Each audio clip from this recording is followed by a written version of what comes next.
Assalamualaikum warahmatullahi wabarakatuh. Alhamdulillahirabbil alamin, hamdan katsiran thayyiban mubarakan fihi kama yuhibbu rabbuna wa yarda. Allahumma shalli wa sallim wa barik ala nabiyyina Muhammadin wa ala alihi wa ashabihi wa man istanna bi sunnatihi ila yaumiddin. Allahumma anfa'na bima 'allamtana wa 'allimna ma yanfa'una warzuqna ilman yanfa'una. Allahumma zidna ilma warzuqna fahma, amma ba'd. Jemaah sekalian, kita awali majelis kita pada malam hari ini dengan membaca Bismillahirrahmanirrahim. Ma masiru al-hayawanati yawmal qiyamah wa kaifa yatubu man kana yu'dhiha. Hewan kalau sudah mati, apakah ada kemiripan dengan manusia? Kalau manusia meninggal dunia, maka dia baru melewati satu fase dari perjalanan menuju hari akhir. Terjadinya kematian, kemudian alam kubur dengan berbagai macam proses alam kubur, kemudian hari berbangkit, setelah itu dikumpulkan di mahsyar, setelah itu kemudian melewati telaga Rasulullah SAW. Kemudian proses berikutnya ada mizan, ada hisab, ya. Lalu ada satu kelompok yang disebut dengan Ashabul A'raf. Kemudian pembagian kitab. Setelah itu kita melewati sirat, satu titian yang di bawahnya api neraka Jahannam, yang di ujungnya ada qantarah. Nah, setelah melewati sirat, melewati qantarah, baru terakhir surga Allah Subhanahu wa taala. Itu proses panjang. Kita ini baru memulai, ya, alam rahim, alam dunia, baru mulai singkat. Proses berikutnya alam barzakh yang begitu lama, jauh lebih lama dari masa hidup kita di dunia. Dunia ini sesaat saja, tapi proses berikutnya cukup lama. Alam barzakh itu lama, tapi lamanya alam barzakh, lamanya di padang mahsyar, lamanya melewati titian sirat. Kalau sudah di sana nanti hitungnya bukan menit, detik, dan jam, tetapi amalan. Kalau sekarang kita pakai hitungan menit, ini pengajian baru menit, kita hitung menitnya, jelas menitnya, jelas detiknya, jelas waktunya. Tapi begitu kematian, alam kubur itu, ada orang begitu dibangkitkan, dia seakan-akan baru bangun dari tidurnya. Dia bangun, perasaan baru dikuburkan, atau sudah dibangunkan. Ada orang yang sehari itu habis disiksa, ya, mulai dari proses masuk ke liang lahat, dhammul qabr. Jadi kubur itu dia bom. Kalau bahasanya, kalau orang beriman itu dipeluk oleh tanah sehingga tidak menyakitkan, tapi orang kafir dijepit dengan tanah, ya. Itu satu proses. Tapi bagaimana dengan hewan? Kucing yang kita tabrak, tikus yang kita bunuh, nyamuk yang kita tampar, lalat yang kita pukul, kan gitu. Hewan-hewan begitu, atau ikan yang kita pancing di lautan, apa nasibnya itu? Mancing ikan gede-gede sekali, gitu. Umpannya ikan hidup, umpannya udang hidup. Itu umpannya, habis itu yang kita dapat ikan hidupnya pun bertaruh pula lagi, sekali diangkat robek mulutnya. Masya Allah.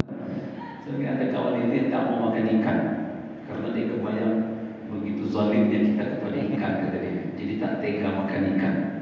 Saya bilang kalau tak dipancing macam mana dapat? Ada yang pakai, ada kawan-kawan yang nyelam di lautan itu, lalu dia pakai tombak tembak begitu. Wah, parah lagi itu ditembak, belum mati, tembak. Mati ya mati sendirinya. Ya. Sebab ikan tidak ada proses kematiannya itu dengan cara disembelih, mati ikan. Baik. Pertanyaan pertama, bagaimana kelanjutan kehidupan mereka? Apakah mati selesai seperti mati lahirnya pohon, tumbuh-tumbuhan, sayur-sayuran yang kalau mati ya selesai? Nah, Allah Ta'ala berfirman, wa idzal wuhushu husyirat, di dalam surah Takwir ayat 5. Jadi semuanya akan dikumpulkan nanti oleh Allah Subhanahu wa taala, hewan-hewan itu. Atau dalam surah Al-An'am ayat 38, wa ma min dabbatin fil ardi wala ta'ir yatir bi janahihi illa umamun amsalukum ma farratna fil kitab min syai' thumma ila rabbihim yuhsyarun. Tidak ada satu hewan melata di atas muka bumi ataupun burung yang terbang dengan kedua sayapnya, kecuali seperti kalian juga, kata Allah. Nanti mereka semua itu tidak satu pun terlewatkan. Thumma ila rabbihim yuhsyarun, kemudian mereka akan dikumpulkan kepada Allah Subhanahu wa taala. Qala Ibnu Abbas rahimahullah, yuhsyar kullu syai'in hatta dhubab. Semuanya akan dikumpulkan di padang mahsyar sampai lalat sekalipun. Kebayang padang mahsyar itu seluasnya seperti apa itu? Manusia pertama sampai manusia terakhir, jin pertama sampai jin terakhir, itu kumpul semua. Manusia yang jin, yang hewan lagi, wah tak terkira lagi kawan. Wal hayawanat yaumal qiyamah yaqtassu ba'daha min ba'd. Jadi hewan itu dibangkitkan oleh Allah, dihidupkan kembali, bukan karena untuk mengikuti proses menuju surga atau neraka, tapi tujuannya adalah untuk diberlakukan kisos, untuk menunjukkan kemahaadilan Allah Subhanahu wa taala. Wahai siapapun yang hari ini terzalimi di dunia, jangan takut. Dunia bukan akhir segala-galanya. Hari ini yang terzalimi tidak bisa membalas kezaliman orang zalim, tidak masalah. Nanti urusan akhirat Allah akan balas. Jangankan antara manusia dengan manusia, hatta hewan dengan hewan sekalipun. Ini tak ada cerita termasuk cerita dalam rempang termasuk ini sebenarnya kan. Cuma soal kezaliman itu siapapun hewan kita atau manusia dengan hewan atau hewan dengan hewan. Ya, dalam hadis yang diriwayatkan oleh qala Syekh Al-Albani as-Sahih, dalam sebuah hadis diriwayatkan dari Abu Hurairah radhiyallahu anhu anna Rasulullah sallallahu alaihi wasallam لا تؤدون الحقوق إلى أهلها يوم القيامة حتى يقال للشاة الجرجة من الشاة القرنة. Dalam Sahih Muslim kata Nabi sallallahu alaihi wasallam, semua hak-hak akan diberikan kepada ahlinya, kepada dirinya nanti di hari kiamat. Ya, sehingga seekor kambing yang tidak bertanduk akan diberikan haknya atas kambing yang bertanduk. Jadi kalau hari kita ada kambing bertanduk, itu ternyata ada urusan sampai hari kiamat itu. Jadi kambing yang tidak bertanduk ditanduk sama kambing bertanduk, mati dia atau sakit dia. Nah, jangan dipikir hewan sama hewan tidak ada urusan akhirat. Ini sampai hari kiamat kata Rasulullah. Tidak ada satupun. Maka nanti di hari kiamat yang bertanduk akan dikisos oleh yang tidak bertanduk, antara kambing dengan kambing. Apalagi domba kan, domba sama domba, ayam sama ayam, kucing sama kucing lain, itu hari kiamat kan? Di dunia nggak kelar, di akhirat akan diselesaikan nanti. Nah, itu beda dengan kita manusia. Kita masih ada kesempatan minta maaf. Kucing mana ada cerita afwan, mohon maaf, ada kucing, ya kan? Kelahi dah selesai dia. Hewan-hewan kelahi aja dia tak mau minta maaf dan tak pandai minta maaf. Nah, kelebihan kita di situ. Kita kalau ada kezaliman kepada orang, minta maaflah supaya urusan kita tidak berlanjut sampai hari kiamat. Di lain hadis, yaqdillahu baina khalqihi al-jinn wal insi wal bahari. Nah, semuanya Allah akan memberikan keputusan terkait dengan makhluknya, baik dari golongan jin, manusia maupun hewan. Wa inna yawma idin al-jam'a min al-qurana hatta idza laqa tabi'a inda wahidatin yukhalqa Allah kunu turaba. Nah, nanti Allah akan melakukan hukuman itu. Semuanya akan dikisos antara manusia dan manusia, jadi dengan jin, hewan dengan hewan. Tidak ada satu pun yang terlewat. Kalau semuanya sudah selesai dikisos, tidak ada lagi yang mau dikisos. Semuanya sudah selesai. Qala Allah kunu turaba. Lalu Allah katakan kepada semua hewan-hewan, jadilah kalian semuanya debu. Jadilah kalian semuanya debu. Fa inda dzalika yaqulul kafir, waktu itu orang kafir akan mengatakan, ya laitani kuntu turaba. Di situ cerita dalam surat An-Nisa. Andai kata aku jadi debu kayak hewan, enak. Dia sudah sampai situ saja, kisos selesai. Dia dulu nanduk saya, kata kambing yang satu lagi, saya kata tanduk, dia nanduk saya. Nah, akhirnya Allah bikin yang tidak bertanduk menanduk yang tidak bertanduk, yang dulu menanduknya di dunia. Setelah selesai, semuanya jadi debu. Tinggal manusia dan jin. Wa quduhan nas wal hijarah ketika Allah ku aku sebuah nara aquluha an-nas wal hijarah. Gimana ya nama dia nama ku aku sebuah ahlikum nar alaiha malaikatun qilad syadid sallallahu. Jadi intinya nanti itu api neraka itu penghuninya cuma manusia dan jin saja, sebagaimana surga juga penghuninya jin dan manusia saja. Baik. Nah, sementara hewan-hewan berakhir sampai di situ, maka orang kafir iri. Karena orang kafir pada satu proses kisos-kisos berikutnya ujungnya neraka. Nah, sementara hewan-hewan begitu selesai kisos, apa kata Allah? Kunu turaba. Kalian semuanya jadi debu. Selesai. Akhir kehidupan mereka berakhir sampai di situ. Sementara kita dan golongan jin berakhir sampai kita kembali ke alam ke asal kita, surga Allah Subhanahu wa taala. Nah, itu kelanjutan kehidupan hewan. Berarti kisos itu berlaku antara hewan dengan hewan atau antara kita manusia dengan hewan. Nah, karena itu alladzi yalzam man kana yaqsu 'ala al-hayawanat. Lalu apa yang harus dilakukan bagi orang yang dulunya pernah berlaku zalim kepada hewan? Adakah kita berlaku zalim kepada hewan? Mungkin ada. Kita nangkap tikus pakai lem. Ada lem tikus ya. Anggap apa tikus itu? Nah, begitu tikus kita dapatkan, kita biarkan aja. 3 hari, 4 hari baru dia mati. 4 hari tikus itu baru mati. Tak makan, tak minum, tak bisa bergerak. Zalim begitu. Zalim. Sebab Allah Subhanahu wa taala, Rasulullah mengajarkan kita, Inna Allah kataba alaikum, Allah mewajibkan al-ihsan, untuk berlaku ihsan. Fa idza zabahtum, kalau kalian menyembelih kepada Rasulullah, sembelih dengan baik. Kalau kalian bunuh dengan cara yang baik. Cara yang baik itu adalah cara yang tidak menyiksa dan cepat kematiannya. Tidak tersiksa dan matinya cepat. Nah, kita pernah bunuh tikus macam gitu. Atau pernah apa lagi? Nah, itu ya, contoh saja.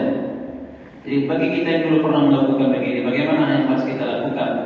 Sebab kalau tidak kita lakukan, urusannya bagaimana? Taubat atau kalau tidak selesai di dunia, urusannya sampai akhirat. Sebab Nabi sallallahu alaihi wasallam pernah mengatakan dalam hadis dari Abdullah bin Umar radhiyallahu anhuma, an Nabi sallallahu alaihi wasallam qala, dakhalat imra'atun an-nar fi hirratin rabatatha falam tud'imha wa lam tad'aha ta'kul min hashash al-ard. Dalam hadis dari Sayyidina Abdullah bin Umar, hadis Bukhari, seorang perempuan Allah masukkan ke dalam neraka gara-gara kucing. Kenapa? Kucing dia kurung, tidak dia kasih makan, tidak dia lepas, mati kelaparan. Apa dosanya? Dosanya menyiksa. Kucing mati pelan-pelan, mati kelaparan. Mungkin kita ada cerita di mana itu ya. Dia balik kampung, anjing peliharaannya tinggal di dalam, lupa nitip sama tetangga. Masuk koran itu, kalau nggak salah. Begitu dia balik, anjing yang sudah kelaparan itu, tuannya dimakan sama anjing. Karena begitu dia datang, anjingnya langsung tuannya sekalian. Dia tahu anjing kan jauh cerdas ya, dia tahu ini tuannya zalim ini. Kami berhari-hari nggak dikasih makan, datang tuannya dimakan sama anjing. Ya. Itu pembalasan di dunia, ya. Pembalasan di dunia. Nah, waqafallahu azza wa jalla lianna ahsan, sebagaimana juga Allah Taala memberikan balasan kepada seorang pelacur yang dia ketika melihat seekor anjing yang sudah hampir mati kehausan, dia berikan minum, maka Allah membalas perbuatan baiknya dengan mengampunkan dosa-dosanya. Nah, jadi terhadap hewan itu begitu. Wa man hasal minhu ida'ul hayawan, karena itu kata Syekh Shalih Al-Najib, barang siapa yang pernah melakukan menyakiti hewan, fa inna alaihi bit-taubati ila Allah azza wa jalla. Mungkin pertama kita taubatlah. Taubat berarti kita berhenti. Berarti kita berhenti, kita menyesal, dan berarti kita tidak akan mengulangi lagi. Ini taubat itu. Berhenti, menyesal kenapa kita melakukan itu, dan tidak akan kita ulangi lagi. Saya juga termasuk begini.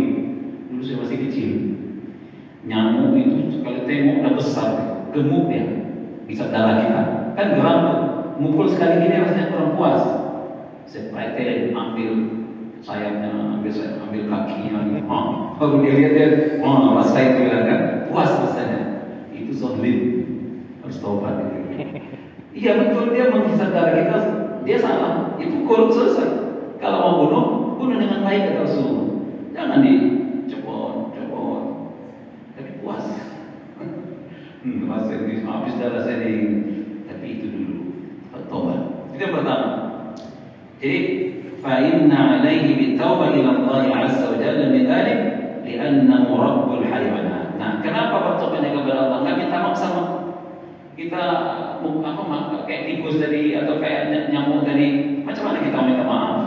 Kalaupun kita bicara sama dia minta maaf, macam mana pula dia paham maksud kita? Jadi taubat sama Allah saja. Sebab Allah lah Rabbul Hayawanat, Tuhannya seluruh hewan itu. Kita minta sama Allah, ya Allah, saya dulu pernah melakukan ini, karena saya mohon ampun kepada Engkau, saya bertobat kepada Engkau dari perilaku buruk saya, kezaliman saya kepada hewan-hewan dulu pernah saya siksa. Minta ampun sama Allah. Ya. Nah, wa huwa alladzi kallafana bil ihsani ilaiha. Ya. Jadi itu solusinya. Kalau kita sudah pernah melakukan itu, tobat sajalah kepada Allah dan ya tadi menyesal, berhenti dan tidak akan mengulangi lagi. Kalau kita ulangi lagi urusan kita nanti sampai hari kiamat. Kita jangan pernah berpikir hewan kecil, nyamuk macam mana dia? Tidak ada urusan. Itulah tentang kemaha-ajalan Allah. Tidak selesai di dunia, urusan sampai hari kiamat. Hatta nyamuk sekalipun yang kita zalimi. Tapi kan dia gigit kita, betul dia gigit kita. Betul, dia salah, nyamuknya salah kan? Tapi kita pretelin, zalim, bunuh saja kata Rasulullah. Sama seperti ini, saya pernah lihat di kebun binatang, orang masih makan harimau atau buaya itu. Kalau dikasih bangkai tidak ada masalah, oke saja. Tapi kadang dilepaskan ayam di situ, ayam sudah lepas berapa ekor lalu harimau itu, atau buaya itu kejar-kejaran dengan ayam hidup. Nah, apakah hal yang semacam ini halal? Idza kana la yadurru fala basa min ithami dzalik. Kalau tidak membahayakan hewan hidup itu enggak apa-apa, ini bahaya. Ya kan? Nah, wa min al-ma'lum anna qatl mithl hadha al-hayawan 'ala hamalat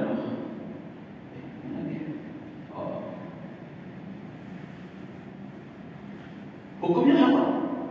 Kenapa haram? Karena itu termasuk mempermainkan makhluk hidup untuk jadikan sasaran. Karena Rasulullah SAW melarang untuk menjadikan satu makhluk itu sebagai sasaran. Maksud sasaran sebenarnya gini, kita lagi nembak atau lagi mana atau lagi apa gitu. Yang jadi target kita siapa? Hewan hidup.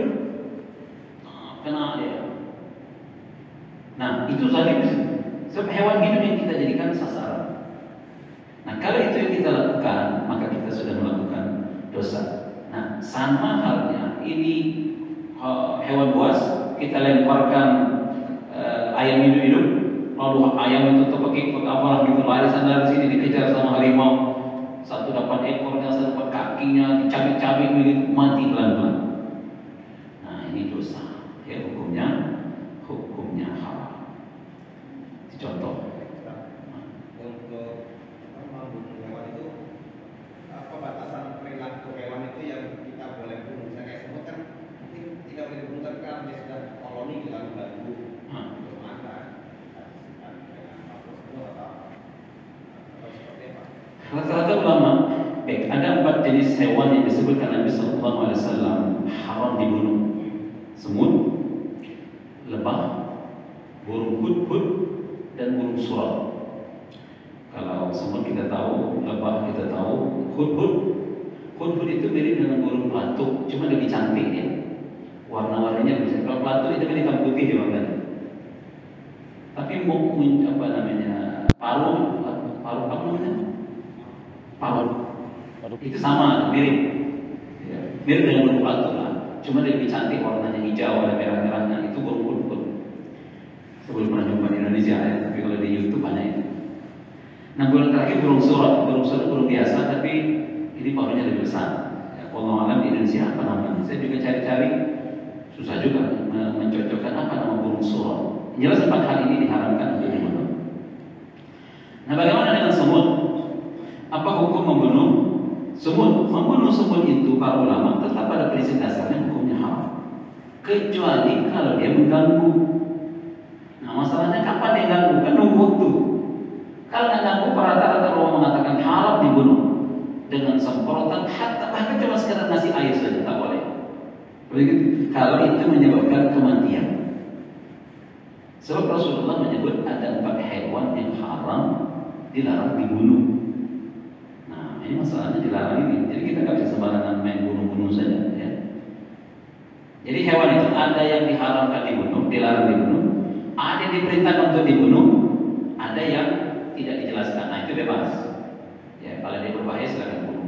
Nyamuk nggak ada penjelasan. Nyamuk ada perintah Rasul bunuh nyamuk, nggak ada. Bunuh lalat nggak ada. Bunuh kecoa nggak ada. Itu bebas. Tapi kalau ada 4 hewan tadi, burung surut, nyamuk, semut dan lebah, itu Rasulullah mengharamkan. Karena itu para ulama khusus 4 hewan ini hati-hati. Jangan langsung dibunuh, kecuali dia membahayakan. Nah, sampai pada level dia membahayakan, dia merusak, baru kita bunuh. Ya. Ada sifatnya antisipasi. Nah, itu nggak apa-apa. Misalnya dikasih kapur apa namanya?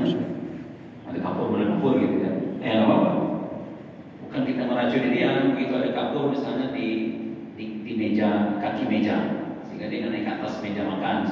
Di kaki meja itu saya pernah lihat ada orang dia tulis kayak kapur gitu, kapur ajaib.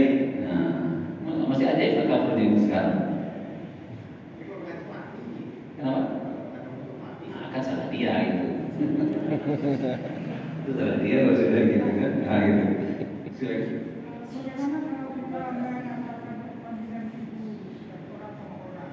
Apalagi bagaimana pula kita mengatakan misalnya sabung ayam bagi yang melaksanakan yang sebagai panitia, bagaimana kita pakai sebagai penonton?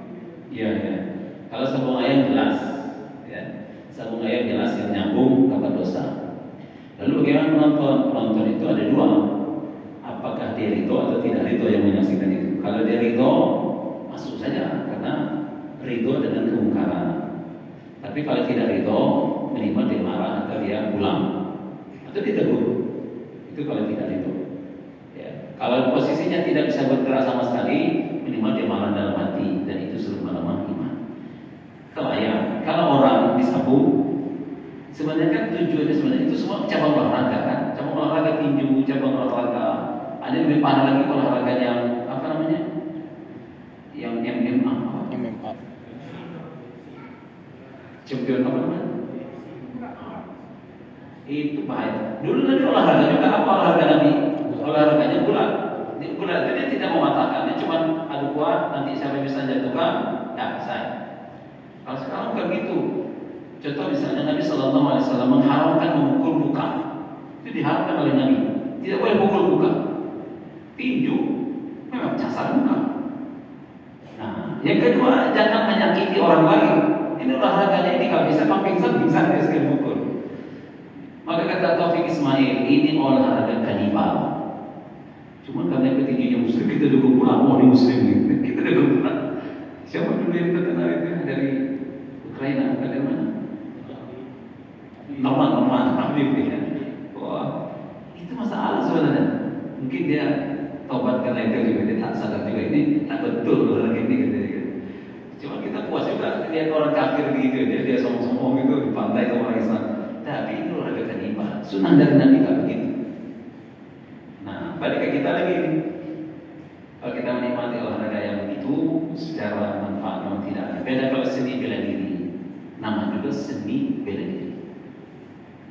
Kan kalau kita belajar silat, belajar apa, hatta silat kampung pun itu bahkan doktrinnya itu kan doktrin tidak menyerang, tidak menyakiti.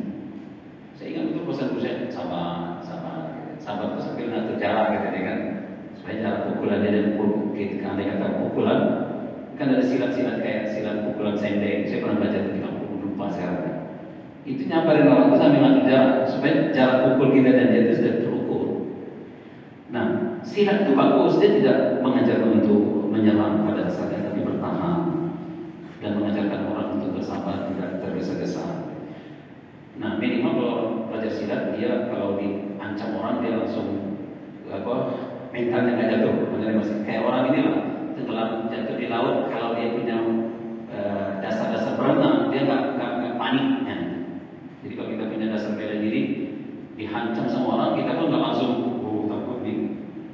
Nah itu aja. Ya. Jadi kalau olahraga, makanya di pondok pesantren silat itu oke. Tapi kalau yang model MMA atau model gitu, tinju tidak layak. Secara aturan syariat beberapa hal dilanggar, pukul muka, menzalimi orang itu kan bukan olahraga jadi. Makanya banyak petinju ketika usia tua kan kena saraf gitu ya. Nah kita apa ini kayak Muhammad Ali Parkinson namanya itu, Lothar. Nah itu akhirnya kan menzalimi dirinya.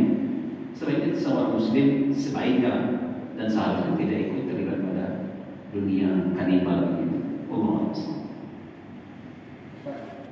Sebenarnya definisi daripada alam barzakh itu apa? Karena begini, kalau pemikiran saya itu alam barzakh itu pada saat jenazah dibawa ke yang sana setelah dikuburkan, nanti 7 langkah para pelayan tersebut itu mulainya ada pertanyaan seperti itu. Nah sekarang kan saya berpikir lagi bagaimana dengan orang yang mati laut atau dan yang kedua juga orang itu meninggal seperti misalnya TKI itu pernah sampai 8 bulan baru datang ke sini. Alam barzahnya gimana? Itu cerita kuburan beda dengan alam kubur. Di teniang itu kuburan, bukan alam kubur.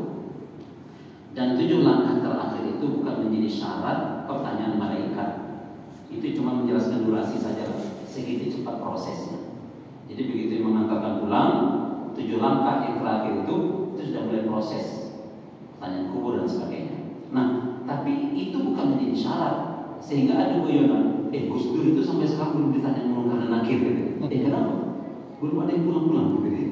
Karena sisiknya terus saja, jadi belum ditanya gitu. Belum. Lagi itu Rasul tidak mengatakan syaratnya malaikat nanya itu orang pulang-pulang, enggak.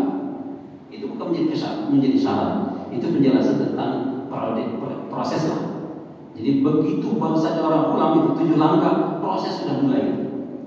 Itu idealnya. Terus bagaimana dengan orang matinya kena bom atau orang mati tengah laut tidak ada dikuburkan? Terus kapan terakhir langkahnya ini? Karena langkah bukan syarat. Setelah kematian proses menjelang kematian itu sudah proses semua. Orang yang menjelang kematian itu dia sudah memasuki alam-alam lain. Allah nampakkan malaikat. Kan itu sudah nampak dia. Proses itu sudah nampak. Bahkan ini tempatmu di surga, ini tempatmu di neraka, sudah nampak semua proses orang mau mati. Nah, proses itu sudah dimulai. Makanya roh yang bekerja setelah itu memasuki alam mana? Di alam barzakh atau di alam kubur itu, bukan kuburan, itu tidak terikat dengan kondisi fisik dunia. Fisik dunia ya begitu badannya. Orang kafir, orang Islam ya begitu fisiknya di dunia. Jangan salah, ada orang kafir matinya senyum. Lalu kita bilang mati senyum tanda husnul khatimah, kafir. Rasul tidak pernah menyebutkan bahwa senyum tanda husnul khatimah. Jadi kita panggilnya hadis Nabi saja. Karena yang senyum hadis itu orang kafir pun ada mati senyum. Sebab sakaratul maut itu menyakitkan. Hatta Nabi SAW merasakan sakit. Makanya tidak jadi panduan bahwa senyum mati itu husnul khatimah. Tapi Rasul menyebut keringatnya berkeringat, kalimat terakhirnya la ilaha illallah, itu contoh-contoh husnul khatimah. Jadi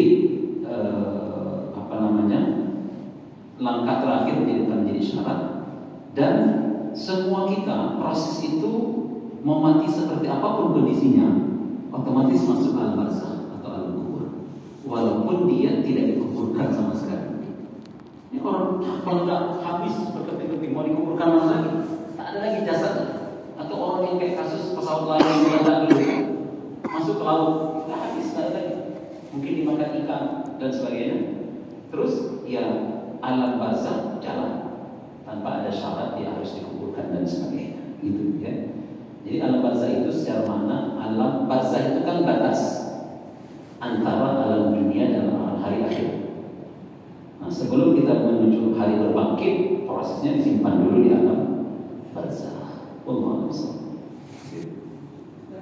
Gimana tadi? Nah,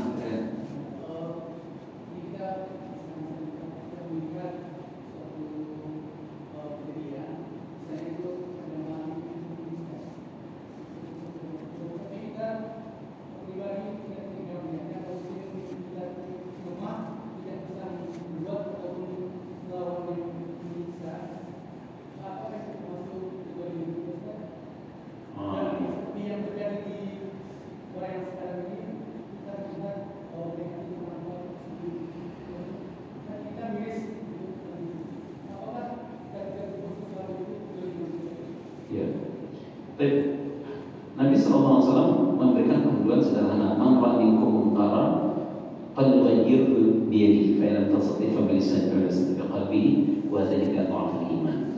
Jadi kalau sudah ada kemungkaran depan kita, maka posisi kita itu di level mana itu aja, maka tunaikanlah sesuai dengan level kita. Kalau saya sebagai penguasa atau saya punya power, saya akan melakukan dengan power saya. Saya bisa dengan menyampaikan secara lisan, saya sampaikan secara lisan. Saya tidak mampu sama sekali, saya akan mendoakan atau saya marah, tapi dalam hati karena dia bisa ngapa-ngapain, geram tapi tidak bisa bersuara. Itu terakhir, dan itulah selama-lama iman kita. Jadi kita bisa nilai posisi kita sekarang di mana. Nah, minimal untuk mendoakan. Jadi saudara kita yang di sana, sebenarnya kan gini, yang polisi di lapangan itu pun sama saja. Mereka itu boleh jadi kesalahan saudaranya ada juga di sana itu, iya kan? Polisi yang ada di dalam itu. Sebenarnya itu milik hewan atas sebenarnya itu, bukan milik orang bawah. Polisi yang di bawah itu melaksanakan tugas tembak, mereka tembak, derang tembak, mereka mungkin tembak juga. Tapi mereka dipukul, dilempar juga, kan? Sehingga kesian semuanya, kayak kita dilaga dan diadu sesama anak bangsa yang mencari untung orang Cina. Nah itu salah yang bikin kelam kita kan di situ. Ini kan proyek orang Cina sama yang dilaga anak bangsa sini sama kita. Jadi minimal kita mendoakanlah, mudah-mudahan yang di sana diberikan Allah yang terbaik, yang polisi-polisi yang di bawah itu juga mudah-mudahan tidak ada mengalami kesian juga, sama-sama kesian. Pokoknya di bawah ini kesian semua lah. Kita doakan yang terbaik buat mereka, baik yang bertugas di polisi ataupun warga kita, kaum saudara kita di Rempang dalam sana. Kalau kita tidak bisa bersuara, ya dengan lisan, dengan doa, kita itulah posisi yang kita miliki kan. Kita mau teriak-teriak, ini wilayah negara yang sudah. Tinggal kita nunggu Pak Jokowi bersuara selesai. Kita bangun Jokowi stop selesai. Mudah-mudahan tidak lama lagi selesai urusan. Allah SWT. Baik.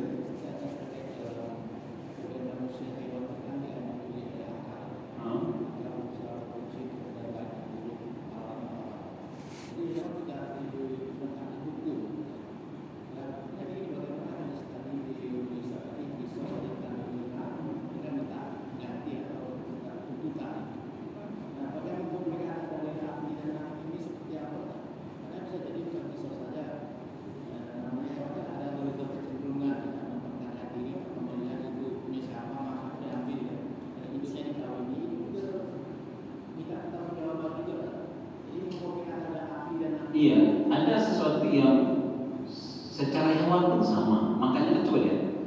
Kata Nabi, kalau kalian menyembelih, tajamkan pisau. Jangan menyembelih di hadapan hewan yang lain. Itu kan bicara, dia bukan bicara akal, ada perasaan. Nah, kalau sudah perasaan, kata anak kecil pun yang tidak balik, tidak tamis, tidak ngerti apa-apa, dia paling marah. Karena dizalimi. Anak-anak kita itu dia nggak pernah kita ajarkan bapaknya zalim, dia nggak pernah diajarkan bapaknya zalim. Tapi dia merasa terzalimi, itulah fitrah ghazirah Allah berikan itu. Nah, berdasarkan itulah. Cuma kan kita tidak masih intervensi tentang bagaimana nanti Allah menyikapi itu. Ini kemahaadilan. Intinya Allah ingin menegaskan kemahaadilannya hatta hewan sekalipun. Nah, bukan hanya hewan dengan hewan, kita dengan hewan juga sama. Itu yang diinginkan oleh Allah. Itu juga di sini. Kita yang diberikan akal lebih dari mereka. Maka lebih besar lagi tuntutannya, nanti lebih bahaya lagi. Kalau mereka kisahnya pun kita nggak tahu seperti apa, apakah cuma tanduk sama tanduknya atau gimana, wallahu a'lam. Tapi Tapi poin adalah tentang kemahaadilan Allah. Tidak ada yang terzalimi kecuali hak-hak mereka akan Allah berikan. Intinya di sini. Soal teknis itu ada. Ini kajian usul fikih, tak masuk dari sini. Ini bila tentang bagaimana nanti di hari kiamat Allah akan menunjukkan kemahaadilan Allah. Ya. Tapi kalau manusia dan hewan jelas manusia salah. Hewan kan juga punya naluri untuk berkembang biak. Kemudian kadang manusia mengekannya. Contoh burung. Burung itu kan biasanya kan harus pasang juga mereka bisa berkembang biak. Kemudian dipelihara hanya satu, tidak dipasangkan gitu. Sampai dari kecil sampai dewasa, sampai mungkin sampai mati. Itu gimana itu hukum dari kita pelihara binatang seperti itu ya?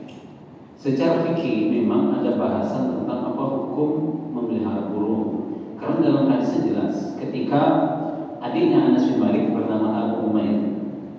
Abu Umair itu punya burung kecil namanya Nughair. Burung Nughair itu burung kayak burung pipit gitu. Ketika Nabi ketemu dengan Abu Umair, ya Abu Umair, wahai Abu Umair, bagaimana kabar burung kecilnya? Rasul tidak melarang, dia main dengan burung kecilnya itu. Artinya, karena itu kata para ulama, selama hak-haknya dipenuhi, makan minumnya, dia tidak kepanasan, tidak kedinginan, maka secara hukum boleh memelihara burung berdasarkan hadis tadi itu. Cuman apakah kemudian sampai pada level hak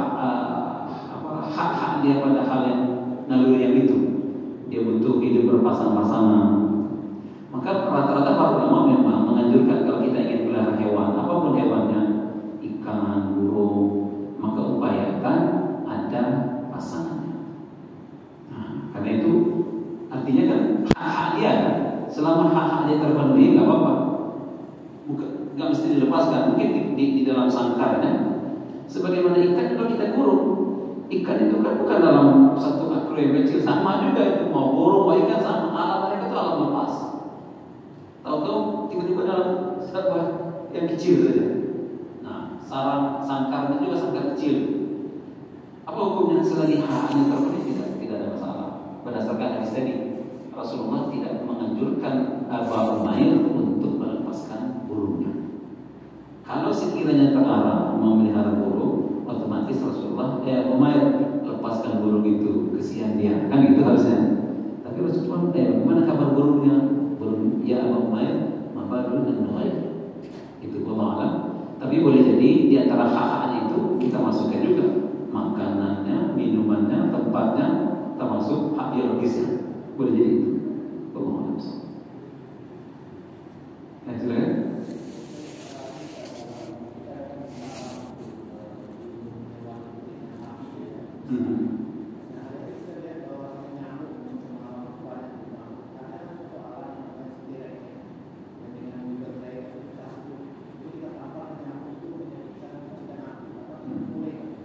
Iya. Raket apa namanya itu ya? Strum gitu. Apakah itu sama dengan hukum memukul itu mematikan dengan api? Sebab siksaan api itu adalah siksaan khusus untuk Allah Subhanahu wa taala. Nah, ada pendapat yang mengharamkan karena menganggap raket itu sama dengan api. Buktinya begitu dia kena tersentuh itu kebakar, kosong, sama dengan api. Nah, tapi Syekh Shalih Al-Utsaimin rahimahullah mengatakan, tidak sama gitu beliau. Ini soal kiasan saja, sama atau tidak. Kata beliau, mereka itu tidak sama dengan api. Buktinya, ente taruh kertas di situ nggak kebakar kan, kata dia. Kalau api taruh apa aja kebakar, ini nggak taruh kertas nggak kebakar, itu nyetrum aja cuma kata dia. Nah, karena itu beliau melihat karena tidak sama persis dengan api, maka tidak bisa dihukumi dengan api. Kalau api itu kan taruh apa aja, kayu. Itu alasannya. Jadi ini soal memandang apakah sama dengan api atau tidak sama dengan api. Bagi yang mengatakan sama maka dia mengharamkan pakai raket itu. Bagi yang mengatakan tidak sama, bagi mereka tidak ada masalah, ya, karena tidak dianggap membunuh dengan cara membakar. Saya ada melihat, jadi mereka nangkap tikus, dapat gitu kan. Nah, cara membunuhnya itu mereka mendidihkan air dengan air panas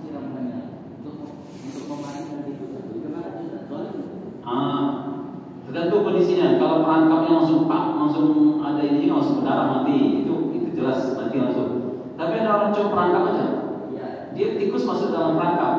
Ini bunuhnya gimana caranya? Nah, kan bunuhnya itu kaidahnya jangan menyiksa dan jangan lama matinya. Dari sekian banyak cara, kira-kira mana yang mati lebih lama? Saya pernah lihat tetangga itu, dia taruh depan rumahnya di siang-siang panas itu. Saya bilang, diapain nih? Dijemur. Jangan dijemur, lama matinya. Dia pakai rendam berapa menit cuma? Ya kan tak lama juga mati, sama. Iya, rendam, habis dia mati. Nah, cara yang paling cepat apa? Misalnya lebih cepat lagi mungkin matinya. Intinya kan mana yang lebih cepat matinya. Sebab kalian sudah di dalam situ, saya pernah juga coba gini. Ini nggak mati susah kita diam. Kita coba ini akhirnya habis waktu untuk ngurus seekor tikus sebenarnya. Sudah coba palang-palang ini supaya nggak lewat, biar kayak gininya enak gitu. Susah juga palang sini lagi, dia dicampur lagi, bisa klik-klik begini kan? Ya udah, masuk dalam air, selesai. Habis waktu ini kan waktu kita habis juga ngurus seekor tikus. Udah masuk perangkap, ngurus berikutnya susah. Maksud hati itu supaya bisa mati terbunuh. Kita pula capek gini-gini aja. Sudah palang sini, kan supaya kejepit, lepas lagi ya. Habis waktu 1 jam untuk ngurus tikus. Nah, ternyata nggak produktif juga. Akhirnya masuk di rendang dan selesai. Masuk waktunya. Bagaimana dengan hewan yang dianjurkan untuk dibunuh seperti cicak atau kucing? Iya, dibunuh silakan. Tidak dengan cara menyiksa. Poinnya itu. Macam tadi nyamuk itu kan sudah zalim tuh, selesai. Tapi kan plot tuh lagi itu zalim. Nah, itu nggak boleh. Cicak masuk kena dalam lem itu, rasain itu. Biarin aja diselamatkan 3 hari kemudian. Zalim kita. Sudah kita perangkapnya sekarang, selesai. Gitu kan? Supaya tidak zalim. Matinya memang atau gak tega bunuhnya, lebih tidak tega lagi dia matinya pelan-pelan kan. Ini ketok, sekali ketok kepalanya mati dia kan. Tak lama-lama. Tapi kalau kita biarkan dia sudah tak bisa bergerak, tak bisa makan, tak bisa minum, 3 hari kemudian mati pelan-pelan. Tikusnya, cicak yang di sini. Zalim kita. Wallahu a'lam bishawab. Subhanallah wa bihamdika asyhadu an la ilaha illa anta astaghfiruka wa atubu ilaik. Assalamualaikum warahmatullahi wabarakatuh. Waalaikumsalam.